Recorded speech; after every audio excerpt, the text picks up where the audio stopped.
السلام عليكم ورحمة الله. ازيكم حبايبي؟ عاملين ايه؟ النهاردة هنعمل أكلة الشعب بقى، وأكلة ملهاش مثيل.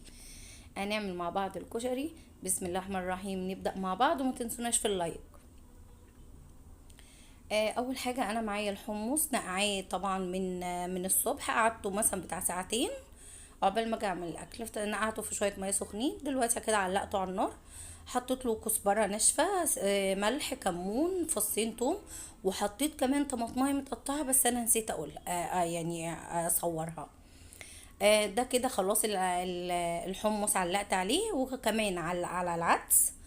وكده يبقى انا ايه، عملت الحاجات اللي محتاجه سليق الاول، بعلق عليها واسيبها. تمام.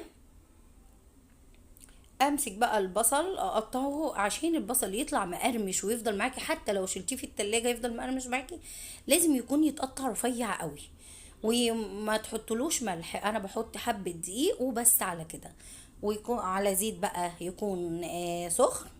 اقلي فيه بحبة زيت صغيرين كده، ان شاء الله لو عندك كمية اقليه على مرتين، علشان الزيت دوت اللي هنقلي فيه البصل هو ده اللي هنعمل بيه الكشري معانا النهارده. زي ما انتوا شايفين حلقاته رفيعة قوي، ويدوب رشته بالدقيق اهو. زي ما انتوا شايفين هنا العدس كده اتسلق. بحط له معلقة نشا صغيرة، ده اللي بيخليه زي محلات الكشري مجير كده شوية. ادي كده هنا البصلة خلصت. انا بوريكم بالظبط وانا بعمل. ادي البصلة خلصت. طبعا بتطلع فاتحة شوية، ما بتبقاش غامقة، هي لما بتتحط بتغمق اصلا بعد ما بتطلع على المنديل. اهو زي ما انتوا شايفين كده لونها فظيع ومقرمشه وفظيع قوي. هنا بقى اخدت شويه زيت من بتاع البصل في حله، وحطيت عليه الشعريه. انا كده هعمل الرز. الشعريه اول ما تتحمر كده، ما تتحمرش قوي طبعا، يا دوب لونها يغير، انزل عليها بالرز.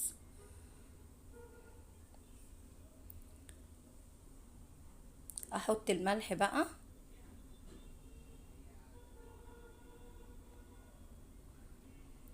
واقلب كويس جدا جدا لما الرزاية تتغلف كده في قلب بعضها بالزيت والشعريه، يتقلبوا كلهم كويس في قلب بعض. ابدا بقى احط الميه بتاعتي.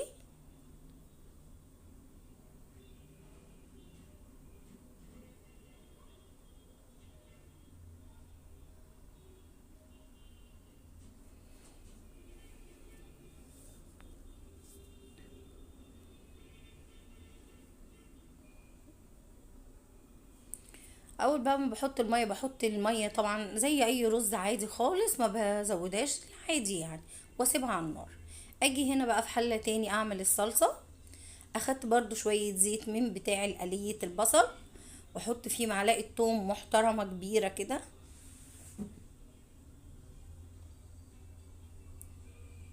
بس يا دوب تاخد لون، ما تتحمرش قوي، يا دوب تاخد لون.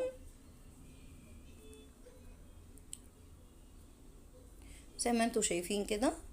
يبقى انا كده سلقت الحمص، وسلقت العدس، وعملت الرز، وقليت البصلة الاول قبل ده كله، قبل الرز يعني، علشان اخد الزيت بتاعها اعمل بيه الكشري بعد كده. انزل بمعلقتين صلصة، ودي حاجة يعني بعملها في المكرونة والصلصات. بنزل الاول بمعلقتين الصلصة واقلبهم مع التومة. ده بيخلي الطماطم بعد كده حمرة وجميلة قوي، بتبقى لونها جميل. يا دوب بس كده يعني تتقلب وتمتزج كده شوية في قلب التومة، وابدأ بقى انزل عليها، اكون عصرة الطماطم انزل بيها زي ما انتوا شايفين. بصوا لونها جميل ازاي، بتخلي الطماطم حمرة وجميلة. احط بقى التوابل بتاعتها، ملح وفلفل وكمون وشطة وكزبرة ناشفة. مهمة قوي قوي قوي الكزبرة الناشفة. واسيبها لما تبتدي تغلي، يعني انا احط التوابل بتاعتها واسيب الصلصة لما تبتدي تغلي. اول ما تغلي كده احط حوالي مثلا 3 معالق خل. ما احطش الخل في الاول، لا، اول ما تغلي الطماطم معايا بحط حوالي 3 معالق خل، واسيبها بقى تتسبك. هي ما بتتسبكش قوي، يا دوب يعني ايه، بتدخن حاجة خفيفة كده. هنا الرز بقى كان شرب ميته، هدي عليه النار. اجي بقى اسلق هنا المكرونه، طبعا ميه عادي وفيها الملح. انا بحب مكرونه الكشري تكون زي بتاعه المحلات. بحط مكرونه اللي هي الصغيره اللي بيسموها المرمريه، وبحط المكرونه اللي هي الاسباجيتي. بحط حبه من ده وحبه من ده حسب الكميه اللي انت عايزاها، واسلقها كويس كده معايا زي سلق المكرونه العادي طبعا.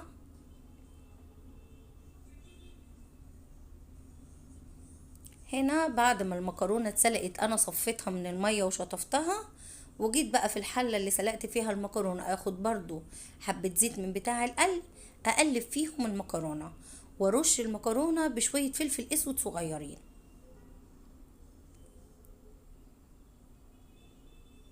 بس كده، اديها تقليبتين في قلب الزيت بتاع البصلة، واقفل عليها على كده.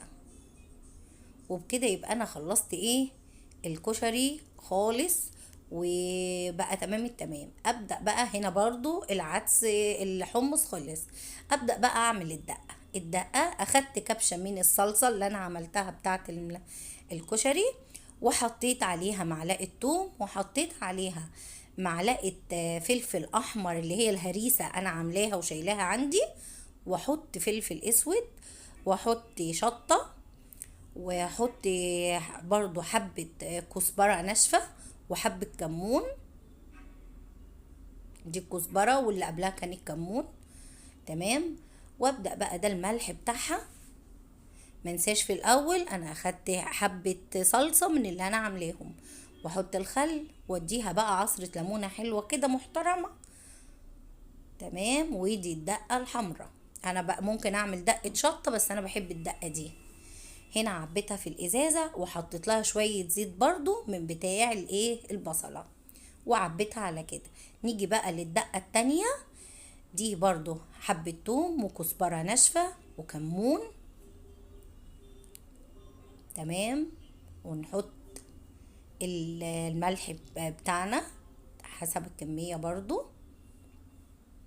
يبقى انا حطيت توم وكزبره ناشفه وكمون والملح وحبه خل، حوالي ربع كوبايه خل، مع حوالي نص كوبايه ميه، مع عصره ليمونه برضو حلوه محترمه.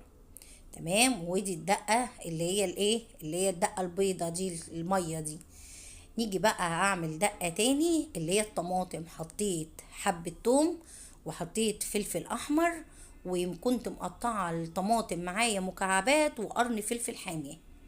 يبقى انا الدقه دي عملتها التوم وفلفل احمر والطماطم مكعبات وقرن فلفل اخضر، وحطيت ملح وفلفل، ملح قصدي وشطه وكزبره وكمون برضو، واحط عليهم حبه خل وعصره ليمونه وحبه ميه. ودي دقه الطماطم. نبتدي بقى نغرف الكشري الجميل بتاعنا. حطيت المكرونه الاول، وبعد كده احط طبقه رز زي ما انتوا شايفين.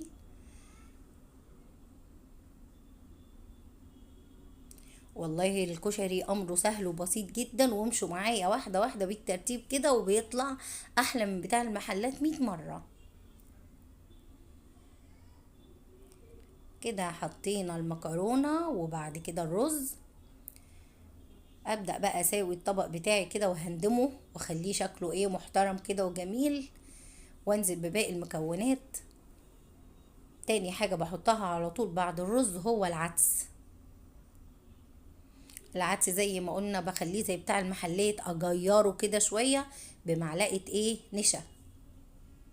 بحطش عليه اي حاجه تاني بعد السليق. زي ما انتوا شايفين اهو. هبدا بقى كده خلصت العدس، انزل بالصلصه بقى. حطي بقى وزوقي واعملي ديكوراتك زي ما انت عايزه.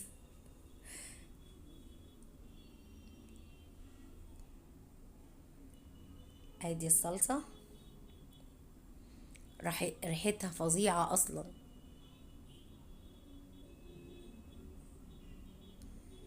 ابدا بقى انزل بالبصل المقرمش بتاعي بعد ما خلصت الصلصه كده. ادي البصل مقرمش جدا جدا وجميل قوي قوي بصراحة، يعني يتاكل لوحده.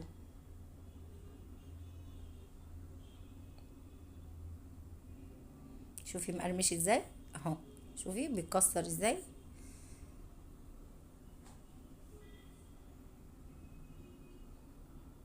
خلصت البصل، احط بقى ايه الحمص اللي معانا. بصراحة اصلا الطبق والريحة تجنن. كده انا بقى حطيت الحمص، اصطدته من المية بتاعته طبعا، ورحت ايه رصيته في قلب الطبق. وادي الطبق بتاعنا في الاخر، وبألف هنا وشفا. ويا رب يعجبكم، ولو عجبكم الفيديو بتاعنا ما تنسوناش في اللايك والشير وسبسكرايب للقناة، وفعلوا زر الجرس عشان يوصل لكم كل جديد. ويا ريت رأيكم في الكومنتات. والسلام عليكم ورحمة الله وبركاته.